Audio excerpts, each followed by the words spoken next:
यीशु मसीह के नाम की।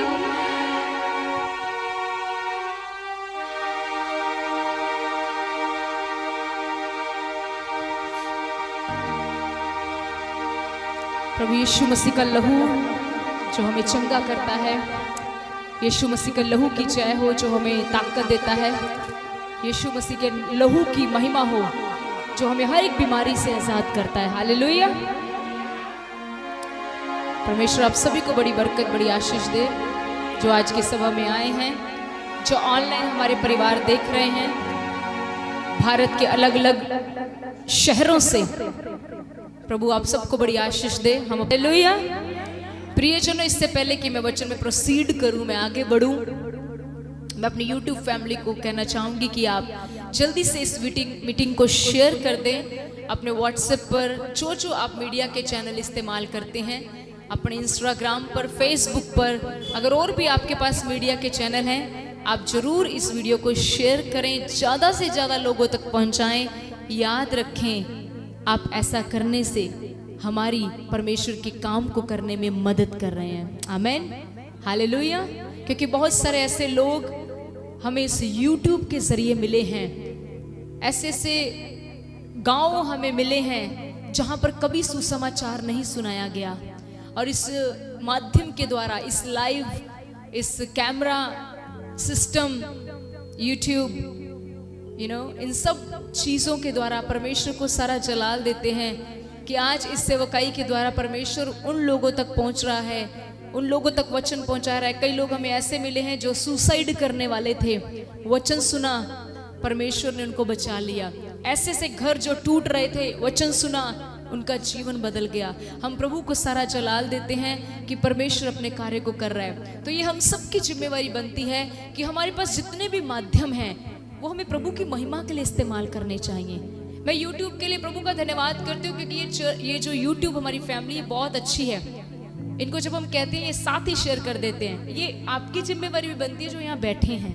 आपके पास भी बहुत व्हाट्सएप है, हम कईयों का व्हाट्सएप मेरे साथ जुड़ा है, वो कभी मीटिंग चर्च की शेयर नहीं करते, बिल्कुल नहीं करते। वो और चीज़ें बहुत कुछ शेयर करते हैं, पर कुछ ऐसे हैं इतने क्विक हैं, वो जल्दी से सब कुछ शेयर करते हैं। आपको पता है आपका एक शेयर किसी को बचा सकता है। और बाइबल में लिखा है प्रभु हमें जो कुछ भी देता है हमें वो प्रभु की महिमा के लिए लगाना चाहिए। यस, सेहत भी प्रभु हमें देता है, उसकी महिमा में लगाओ।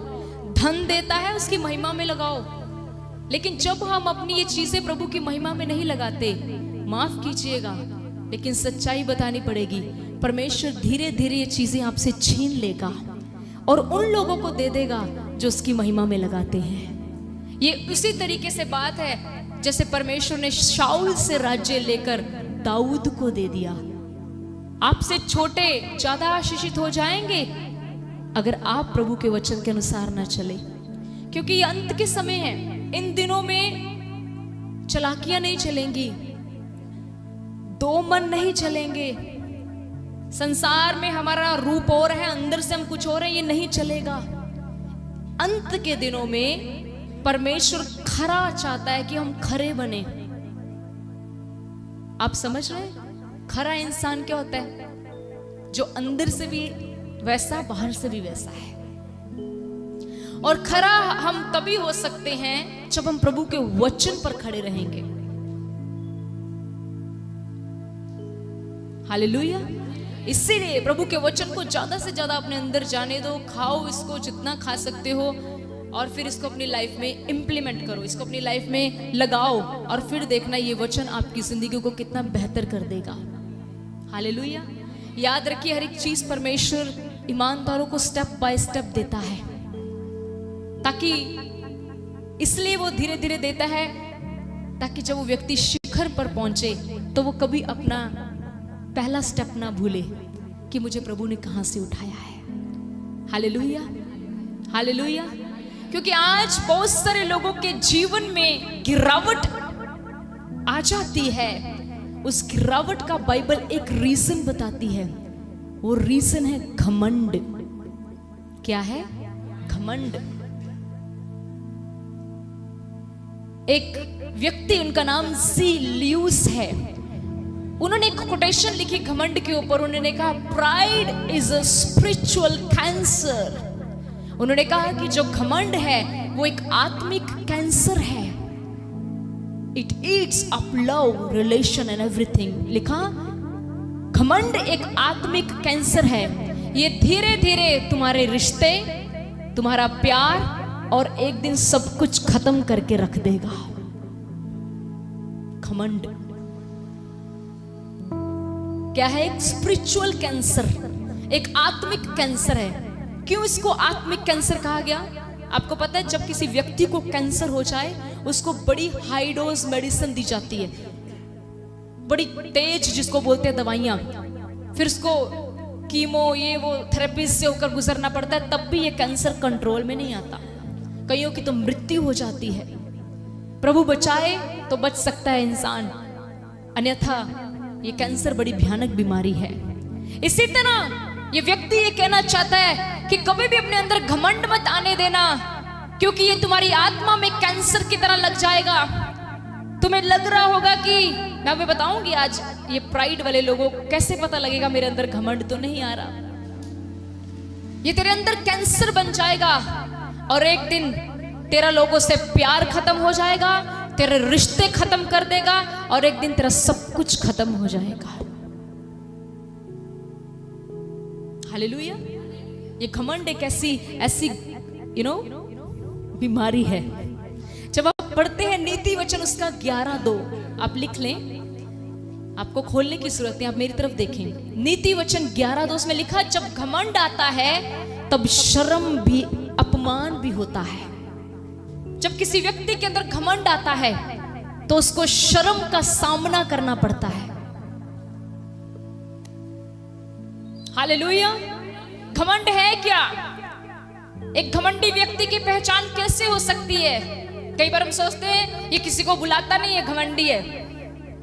आप बड़ी जल्दी घमंड की पहचान कर रहे हैं, लेकिन बाइबल क्या कहती है? घमंडी व्यक्ति की सबसे पहली पहचान ये है, वो कभी अपनी गलती नहीं मानता। एक घमंडी व्यक्ति कभी अपनी गलती नहीं मानेगा। वो पता है क्या करता है? दूसरों पर डाल, इसने किया, इसने, उसने, मैंने नहीं। कई बार हम कहते हैं घमंड को कैसे लेते हैं? हम कहते हैं जब कोई ऐसे चलता ना तो ये घमंड है। अरे ये तो उसका एक स्टाइल हो सकता है चलने का, पर बाइबल पढ़कर देखो घमंड करता क्या है।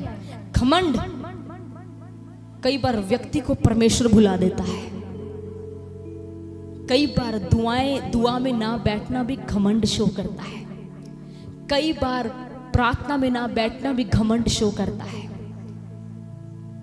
मान लीजिए हम बीमार हैं, हमें पता है मेडिसिन खानी है, हम नहीं खाएंगे तो हमें पता है हमारा नुकसान हो सकता है। इसी तरह एक आत्मिक व्यक्ति के लिए प्रार्थना बहुत जरूरी है। एक आत्मिक व्यक्ति के लिए परमेश्वर के वचन के अनुसार चलना बहुत जरूरी है। लेकिन अगर वो ये सब चीजें नहीं करता तो उसको लगता है मैं तो तंदुरुस्त हूं, अब मुझे परमेश्वर की क्या जरूरत है। It shows your pride.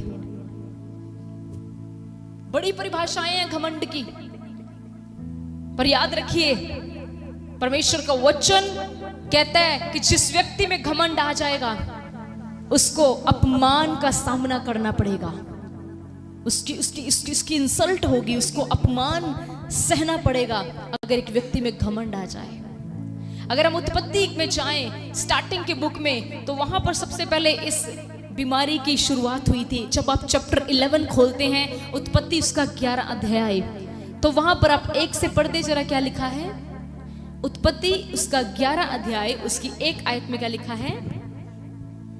सारी पृथ्वी पर एक ही भाषा और एक ही बोली थी। ध्यान से सुनिए, सारी पृथ्वी पर, सारे संसार पर एक ही भाषा और एक ही बोली थी। हाँ। उस समय लोग पूर्व की ओर चलते चलते शिनार देश में एक मैदान पाकर उसमें बस गए। हाँ जी।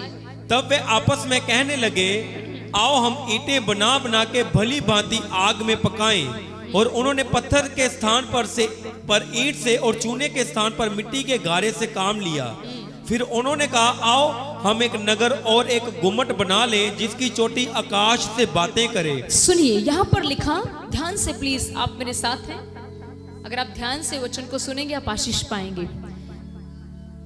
यहां पर लिखा है तब वे आपस में कहने लगे, ये लोग, मैं आपको थोड़ा बताती हूँ, इधर देखिए। ये नूहा के जब प्रलय आ गई थी, सब लोग मर गए थे। नूहा के बाद एक वंशावली चली, ठीक है, एक वंशावली चली। ये उस वंशावली की बात हो रही है, बाकी सब लोग मर गए थे। ये कहीं ना कहीं ये सब धर्मी लोग ही थे, क्योंकि नूहा के टाइम पर जो वंशावली हुई, जो उसके बच्चे बचे, उसके बाद बाइबल को ऊपर से पढ़ो तो बाइबल कहती है ये नूहा के पुत्रों का घराना चल रहा था। और लिखा, इन लोगों ने आपस में क्या सलाह की, इन्होंने कहा आइए आओ हम एक गुम्मट बनाएं। तो लिखा सारी पृथ्वी पर एक ही भाषा और एक ही बोली थी, ठीक है, सारी पृथ्वी पर क्या थी, एक ही भाषा। आज कितनी भाषाएं हैं, बहुत भाषाएं हैं भाई। आज कन्नड़ है, तेलुगु है, मलयाली है, हरियाणवी। मलयाली समझ पाओगे हैं? एक आंध्र प्रदेश की भाषा है, उसमें जय मसीह को बोलते हैं एपड़ी रिकिंगरे। मुझे इतनी सीखी मैंने। आप यहाँ पर आकर आपको कोई बोले आई थिंक इसका अर्थ है या फिर आप कैसे हैं, उसमें बोलते एपड़ी रिकिंगरे, क्योंकि मैं थोड़ा बहुत सीखती रहती थी। तो मैं आपके सामने आके बोले एपड़ी रिकिंगरे, आप क्या हुआ, तुम्हें बुलाया है, आपको बुलाया है, ये लैंग्वेज। सी जापानीज, कोई जापान का बंदा आ जाए ना तो हम समझ नहीं पाएंगे। मेरी सोफिया को ये इनकी लैंग्वेज बहुत पसंद है, चाइनीज लोगों की। वो बोलते हैं छी छा चू छू खा खू खी खा, उनको ये पता है उनका खी खा खू खी। और हमारे में अगर हमारे सामने यहाँ पर कोई चाइनीज आ जाए और वो करे खी खा खू खू खू, तो आप कहोगे ये को भूख लगी है, ये बार बार खा खी खू खा ही कही जा रहे हैं। It's a language. सबसे पहले पूरे पृथ्वी के ऊपर एक ही भाषा थी। क्या थी? अगर एक ही भाषा होती तो याद रखिए आज हम जी नहीं सकते थे। सबने अमेरिका ही भाग जाना था, सबने इंग्लैंड ही चले जाना था, सबने पाकिस्तान चले जाना था, सबने उड़ीसा चले जाना था। आज आपको बोल दे सिस्टर आपकी शादी उड़ीसा कर दे, नो नो नो नो, मेरे को तो वहां की भाषा ही नहीं आती। सबसे पहले प्रॉब्लम भाषा से है। याद रखिए ये भाषा की प्रॉब्लम परमेश्वर ने डाली थी।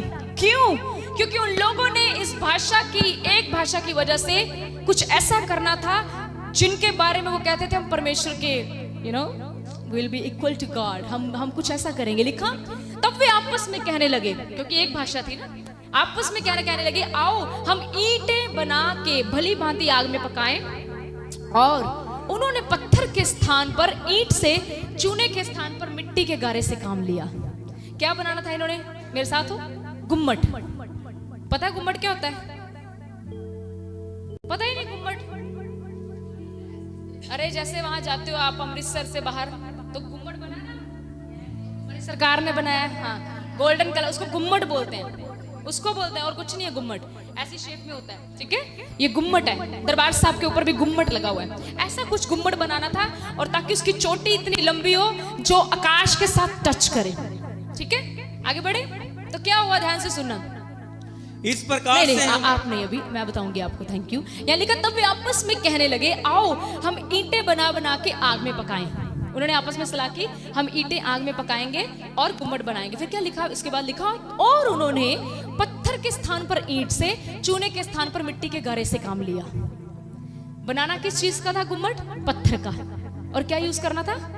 सीमेंट। अरे मिट्टी कहां लिखा है? सीमेंट लिखा है, सीमेंट लिखा ना, चूना, सॉरी चूना। क्या यूज करना था? पत्थर, चूना। क्या यूज करना था? भाषा कितनी थी? एक। जैसे हम तीनों मान लो, हम पूरी मान लो तुम उड़ीसा से हो, तुम बंगाल से, और मैं जापान की हूँ, ठीक है, और हमारी भाषा एक है। तो मैं ये चीचू चाचू चूचो, तो तुम भी चीचा चूचू, तो हम एक दूसरे की मानेंगे। भाषा ना आती होगी तो मैं कहूँगी क्या बोल रहे, समझ नहीं आ रहा, अपना काम करो। यहाँ पर एक भाषा थी। ध्यान से सुनिए, मैं आपको घमंड के बारे में सिखा रही हूँ। इन्होंने सलाह की कि हम गुम्मट बनाएंगे ताकि हमें लोग देखें, हमारी तारीफ हो। बहुत बार जब आप अपनी तारीफ कराना चाहोगे, याद रखना यहोवा आपकी कभी तारीफ नहीं होने देगा। जितना अपने आप को नीचा रखोगे उतना परमेश्वर कहता है मैं तुम्हें शिरोमणि बनाऊंगा। यहां पर देखिए क्या हुआ, ध्यान से। सबसे पहले जब किसी व्यक्ति में घमंड आता है, याद रखें उसके अंदर मक्कारी आती है, वो ईमानदार नहीं रहता। एक घमंडी व्यक्ति कभी ईमानदार नहीं हो सकता। माफ करिए, मुझे सच्चाई का प्रचार करना है। खुदा ने मुझे यहाँ खड़ा ही सच्चाई के लिए किया। हम यहाँ पर सच्चाई को प्रीच करते हैं। एक घमंडी व्यक्ति की पहचान सबसे पहले वो कभी अपनी गलती नहीं मानता। दूसरी, चेक कर लीजिए अपने जीवन को, वो ईमानदार नहीं होगा। यहां पर इन लोगों ने सलाह क्या की, इन्होंने क्या किया, इन्होंने पत्थर की जगह ईंटें लगा दी और चूने की जगह मिट्टी लगा दी। पहली बात, इनके अंदर बेईमानी आ गई। फिर उन्होंने कहा, 4 पढ़ दें आप? हाँ जी 4। फिर उन्होंने कहा, आओ हम एक नगर और एक गुम्मट बना ले, जिसकी चोटी आकाश से बातें करे। अब ये अगली लाइन जरा ध्यान से कान खोल के सुनना आगे। इस प्रकार से हम अपना नाम करें। इस प्रकार से हम अपना, सब बोलो क्या बोल रहे थे वो, इस प्रकार से हम अपना। तीसरी बात, घमंडी व्यक्ति हमेशा चाहता है कि मेरा नाम लिया जाए। मेरा नाम क्यों नहीं लिया गया? माफ करिए, I am here to speak the truth. Bible में कहा, सच्चाई को जानो, सच्चाई तुम्हें आजाद कर देगी। सच्चाई बताई जाएगी तो सच्चाई आजाद करेगी। घमंडी व्यक्ति हमेशा चाहता है मेरा नाम हो, नम्र व्यक्ति चाहता है मेरा नाम हो चाहे ना हो, मेरे प्रभु को महिमा मिलनी चाहिए।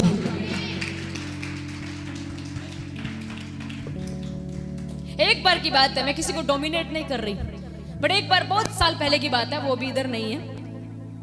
एक व्यक्ति हमसे लड़ पड़ा। बहुत जल्दी लोग लड़ पड़ते हैं। प्रभु ने बहुत सारी आशीष दे, क्योंकि ये लड़ाई झगड़ा धरती पर है, स्वर्ग में नहीं। वहां प्रेम ही प्रेम है। क्या नाम, किस बात से कि मैंने चर्च में कुछ डोनेट किया, आपने लोगों में मेरा नाम क्यों नहीं लिया?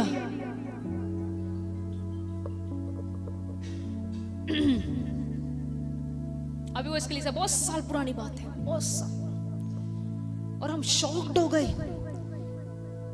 मेरा कहते नाम होना चाहिए था कि ये चीज चर्च में मैंने दी है। प्रियजनों, मैं आपको बताना चाहती हूँ, इस मिनिस्ट्री में प्रभु ऐसे कार्य कर रहे। कुछ लोग इस सेवकाई के नहीं भी हैं, तब भी इस सेवकाई के लिए इतना सोचते हैं। और पता हमें क्या कहते हैं? सिस्टर जी, मेरा नाम आपके घर के लोगों को भी ना पता हो, सी द ग्लोरी। वो कहते हैं सिर्फ आपको सिस्टर जी और पादरी साहब को पता हो, आपके घर में भी हमारा नाम नहीं बताना कि ये काम हमने किया है। और मैं सच बताऊं, परमेश्वर उनको खुलने में बड़ा आदर दे रहा है। घमंड है ये भी प्रियजनों, जानिए अपने आप को, हम चेक करें अपने आप को। मेरा नाम क्यों नहीं लिया गया? मुझे क्यों नहीं मौका मिला? मुझे क्यों नहीं, मुझे क्यों नहीं, मुझे क्यों नहीं, मुझे। प्रभु कहां गया? प्रभु कहां गया? इन लोगों ने भी कहा हम इतना बड़ा गुम्मट बना ले। क्या कहा आगे उन्होंने? ताकि हमारा, देखो मैं तो नहीं बोल रही, वचन बोल रहे हैं। क्यों बनाना चाहते थे वो गुम्मट? इसलिए नहीं ताकि प्रभु की महिमा हो। हालेलुया। हमने प्रभु को हर बार कहा, परमेश्वर ये भवन तेरी महिमा के लिए है, ये चर्च तेरी महिमा के लिए है। प्रियजनों, इसीलिए एक छोटे से कमरे से बड़े में ले आया, अब बड़े से और बड़े में ले गया, इससे और बढ़ता जाएगा। जब तक यीशु नहीं आता ये बढ़ता जाएगा। आमीन, हालेलुया, हालेलुया। क्योंकि जहां पर प्रभु को महिमा मिलती है उस काम को वो बढ़ा देता है। आपके घर में प्रभु को महिमा मिलेगी, वो बढ़ा देगा। Hallelujah, yes. आपके फाइनेंस से प्रभु को महिमा मिलेगी, वो बढ़ा देगा। आमीन, यस, हालेलुया। आपके बच्चों से प्रभु को महिमा मिलेगी, वो बढ़ा देगा। Hallelujah, hallelujah. But the thing is, महिमा किसको मिल रही है? आपको या प्रभु को? महिमा लेना कौन चाहता है, मैं या प्रभु? ये मुंह की महिमा नहीं है। मुंह से तो कह दिया प्रभु तेरी सारी महिमा, लेकिन यहां से निकलते ही मन में विचार चल रहा है मेरा नाम क्यों नहीं लिया? वहीं पर प्रॉब्लम शुरू हो गई।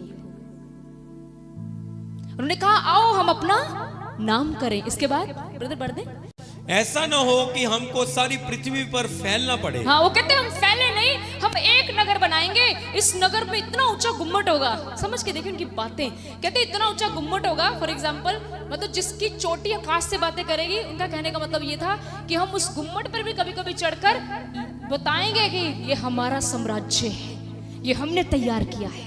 फिर क्या हो गया ब्रदर? इसके बाद साथ ही बता दो जरा। जब लोग नगर और गुम्मट बनाने लगे, हाँ? तब उन्हें देखने के लिए यहोवा उतर आया। जब वो बनाने ही लगे थे, कौन उतर आया? कई बार ऐसे ही होता है, जब हम बड़ी महिमा लेने लग पड़ते हैं तो कौन उतर आता है? और वो क्या कहता है? और वो यहोवा ने कहता है तुझे खड़ा तो मैंने अपनी महिमा के लिए किया था। याद रखना प्रियजनों, एक बात बताऊं? यहोवा कभी अपनी महिमा किसी को नहीं देता, कभी नहीं देता वो अपनी महिमा किसी को, क्योंकि वो सर्वशक्तिमान है। वो अपनी महिमा कभी किसी को नहीं देगा। उसने एक वचन में लिखा, मैं जलन रखने वाला परमेश्वर हूं, अगर तुम मेरी महिमा किसी और को दोगे तो मैं जलन खा जाऊंगा। ये जलन हम लोगों जैसी जलन नहीं है। हालेलुया। वो अपनी महिमा किसी को नहीं देता। और बाइबल कहती जब ये सोच रहे थे कि हम गुम्बद बना लें तो यहोवा उतर आया। मुझे 10 मिनट आज आगे चाहिए प्लीज। यहोवा उतर आया। क्यों उतर आया यहोवा? क्योंकि यहां पर प्रभु को महिमा नहीं मिल रही थी, और ये यहोवा उनको ब्लेस करने के लिए नहीं उतरने आया था। यहां पर यहोवा उनको एक दूसरे से सेपरेट करने के लिए उतर आया। घमंड आपको हमेशा अच्छे लोगों से दूर कर देगा। पॉइंट लिख रहे हो? बड़े जबरदस्त पॉइंट दे रहा परमेश्वर। बुद्धिमानी लिख रही है एक, बाकी को दिल में लिख रहे हैं। दिल में, दिल वाले गए, मुझे भी दे देना। हाँ लिख लो, अब चौथा लिख लो। घमंडी व्यक्ति, सुनिए, घमंडी व्यक्ति से परमेश्वर हमेशा अच्छे लोगों को दूर कर देता है। समझ रहे? अब ये देखना पड़े आगे क्या हुआ जब वो यहोवा नीचे उतरा। और यहोवा ने कहा, मैं क्या देखता हूँ कि सब एक ही दल के हैं और भाषा भी उनकी एक है जी। और उन्होंने ऐसा ही काम भी आरंभ किया, और अब जो कुछ वे करने का यत्न करेंगे उसमें से कुछ भी उनके लिए अनहोना ना होगा। इसलिए आओ हम उतर के उनकी भाषा में गड़बड़ी डालें कि वे एक दूसरे की बोली को ना समझ सके। यहाँ पर लिखा, परमेश्वर ने कहा इसलिए आओ। यहाँ पर आओ वर्ड मतलब यूज हुआ है परमेश्वर, पिता, पुत्र और पवित्र आत्मा के लिए यूनिटी की बात हुई है। इसलिए आओ हम उतर के उनकी भाषा में गड़बड़ी डालें। अब आगे पढ़ेंगे तो आप पास टाइम है और भी आगे आपको मेडिटेशन देना है। जल्दी पढ़ दे ब्रदर, आगे क्या लिखा है? इस प्रकार यहोवा ने उनको वहां से सारी पृथ्वी के ऊपर फैला दिया। याद रखें वो क्या चाहते थे? वो चाहते थे कि हमारा अपना गुम्बद बने, हम पृथ्वी में नहीं फैलेंगे। ये घमंड है। मेरा राज्य, मेरा नाम, मेरी ये, परमेश्वर सेपरेट कर देता है। परमेश्वर कहता है निकलो यहां से। मैं परमेश्वर का वचन बोल रही हूं। याद रखिए, मैंने कल एक प्रभु के बड़े अभिषिक्त दास से एक वचन सुना। उन्होंने ये कहा, एक सच्चा दास वो है जो लोगों के चेहरे देखकर प्रचार नहीं करता, आत्मा जो कहता है वो प्रचार करता है। We don't look faces। हम आपका चेहरा देखकर प्रचार नहीं कर रहे। पवित्र आत्मा वो रोटी देगा जिस रोटी की हमें जरूरत है। मान लीजिए मेरे पेट में गड़बड़ी है तो मेरा परमेश्वर, मेरा माँ बाप मुझे चिकन खाने के लिए नहीं देगा, वो मुझे खिचड़ी देगा। इसी तरह जब परमेश्वर देखता है उसकी कलीसिया इस हिस्से में बीमार हो रही है तो परमेश्वर वही मन्ना देता है, वो वही रोटी देता है। परमेश्वर को पता है मेरे लोगों को क्या जरूरत है। घमंडी व्यक्ति से परमेश्वर अच्छे लोगों को दूर कर देता है। सेपरेशन। कई बार हम कहते हैं ना, ये व्यक्ति हमसे दूर क्यों हुआ? Give glory to God. परमेश्वर को महिमा दिया करें क्योंकि परमेश्वर ने इसके पीछे भलाई छुपाई है। आमीन, हालेलुया, हालेलुया। बोले यीशु मसीह के नाम की हालेलुया। हमें ऑनलाइन लोगों के मैसेज आते, पता कहते हम स्पेशली, कोई महिमा नहीं ले रहे, प्रभु की सारी महिमा, कहते हम स्पेशली आप लोगों का प्रचार देखने के लिए बैठ जाते हैं। कि आगे से वो लिखते हैं कि वो इसलिए क्योंकि जो आप प्रीच करते हो ना, वो कोई हमें चमत्कारों की ओर नहीं लीड करता। जो आप हमें प्रीच करते हो वो हमें सीधा यीशु से मिलवाता है, और मुझे लगता है हमें इसी की जरूरत है। हमें इसी की जरूरत है। चमत्कार तो हो गया आज से 2024 साल पहले। पवित्र परमेश्वर हमारे लिए क्रूस पर चढ़ गया। आमीन, हालेलुया। याद रखिए, इसके बाद आपने पढ़ दिया पूरा? हाँ जी। उन्होंने कहा था कि हम पूरे शहरों में नहीं फैलेंगे, लिखा यहोवा ने उनको पूरी पृथ्वी में फैला दिया। हम है वो लोग, ठीक है, हम उन्हीं की पुश्ते हैं। अब आप में से कोई ऐसी भाषा का जिसको पंजाबी नहीं आती है? कोई ऐसा यहाँ बैठा? संडे को होंगे बहुत सारे। हाँ? हाँ बंगाली है ना आप?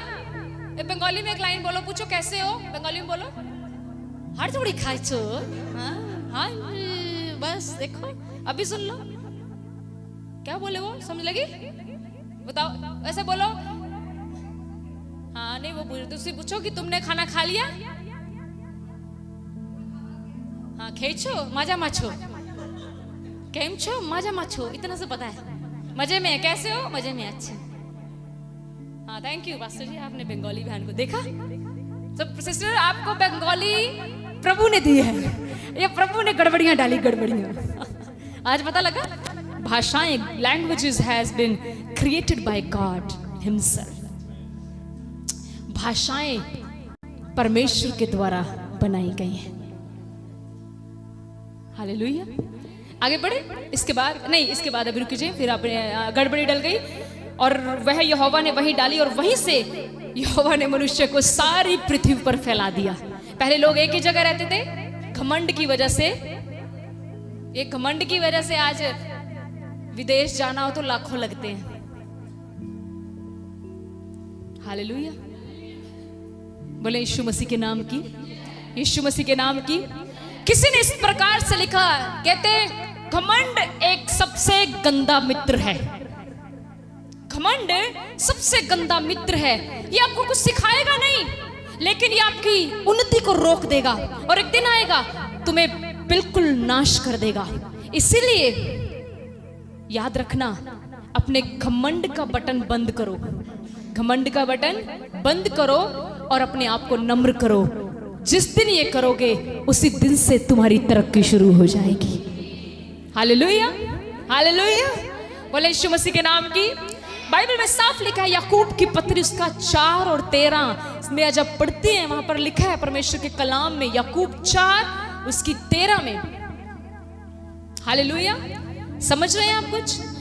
बाइबल में लिखा 4 की 13, तुम जो ये कहते हो आज या कल हम किसी और नगर में जाकर वहां 1 वर्ष बिताएंगे और व्यापार करके लाभ कमाएंगे, और ये जानते ही नहीं कि कल क्या होगा। हम कहते ना कि मैं ना अगले साल इथे जाके अपना बिजनेस स्टार्ट कर रहा है, मैंने ना 2 महीनों के बाद गाड़ी लेने पैसा किया, मैंने ये लेना, मैंने वो ले लेना। अरे प्रभु, प्रिय जनों, प्रभु का वचन कहता है तुम ये जानते हो कि कल क्या होगा? तुम जानते भी हो कि कल का सुबह तुम्हें दिखने को मिलेगा कि नहीं? प्रभु जी कह रहे हैं खुदावंद के लोगों को क्या कहना चाहिए, वो है 15 आयत में। तुम्हें ये कहना चाहिए, यदि प्रभु चाहे तो हम जीवित रहेंगे और यह और वह काम भी करेंगे। हालेलुया। मसीह लोगों, ये मत को मैं क्रिसमस के बाद ये करूंगी, मैं क्रिसमस पर वो करूंगी, मैं ये कर लूंगी, मैं वो कर लूंगी। हर समय कहो अगर प्रभु चाहेगा तो होगा। Give him glory. ये महिमा परमेश्वर की है। हालेलुया। अगर प्रभु चाहेगा तो हम अगले साल बाय एयर जा रहे हैं। फिर अगर प्रभु जाएगा तो, चाहेगा तो ले जाएगा, नहीं चाहेगा तो कोई बात नहीं, तब भी प्रभु की महिमा। हालेलुया। अगर प्रभु चाहेगा तो, इट्स नॉट माई विल, ये मेरी इच्छा नहीं है प्रभु, मेरी नहीं, तेरी मर्जी पूरी हो। एक नम्र, लास्ट एंड फाइनल पॉइंट, एक नम्र व्यक्ति हमेशा परमेश्वर की मर्जी में प्रसन्न रहता है, घमंडी नहीं। घमंडी कहता है मेरी दुआ क्यों नहीं सुनी गई, मैं चर्च बदल लेनी है, मैं पादरी बदल लेना है, मैं गौन वाले बदल लेने हैं, सब कुछ बदल लेना है। प्रियजनों याद रखें, बदल तो हम सब कुछ लेंगे, क्या परमेश्वर बदल सकते हो? वो तो एक ही है, वो तो एक ही है। तो चाहिए क्या था? चाहिए था कि मैं खुद को बदलूं, चाहिए था कि मैं अपने आप को बदलूं। Hallelujah, hallelujah. समझ रहे हैं आप? बोले यीशु मसीह के नाम की, यीशु मसीह के नाम की। प्रभु आप सबको बड़ी आशीष दे। मैं विश्वास करती हूँ कि आपने कुछ सीखा है और आप इसको जरूर अमल में लाएंगे। हमेशा ये कहेंगे अगर प्रभु चाहे तो। कभी पूरा नहीं होगा अगर आप अपने ऊपर घमंड में कहो मैं कहती हूँ जाओ जाओ, मैं कहती हूँ नहीं होगा। कभी कह दोगे ना मैंने ये कर लेना है, वो कर लेना है। जिस चीज में प्रभु तुम्हारे साथ नहीं है वो चीज आपकी सफल हो सकती है? बताओ, कभी सफल नहीं हो सकती। अगर प्रभु आपके घर में नहीं है तो आपका घर कभी अच्छा नहीं बन सकता। अगर प्रभु आपके बिजनेस में नहीं है, आपका बिजनेस कभी प्रफुल्लित नहीं हो सकता। अगर प्रभु आपके पैसों में भी नहीं है तो आप कमाओगे तो सही, लेकिन उसका आनंद कभी नहीं उठा पाओगे। और अगर प्रभु आपकी प्रार्थनाओं में नहीं है तो आप प्रार्थना तो करोगे लेकिन खालीपन से उठ जाओगे। याद रखिए, याकूब 4 में एक जगह लिखा है, अपने आप को दीन करो, नम्र करो, वो आपको शिरोमणि बनाएगा। हालेलुया। शिरोमणि बनना है तो नम्र होना पड़ेगा। आमेन। प्रभु आपको इस वचन के द्वारा आशीष दे। God bless.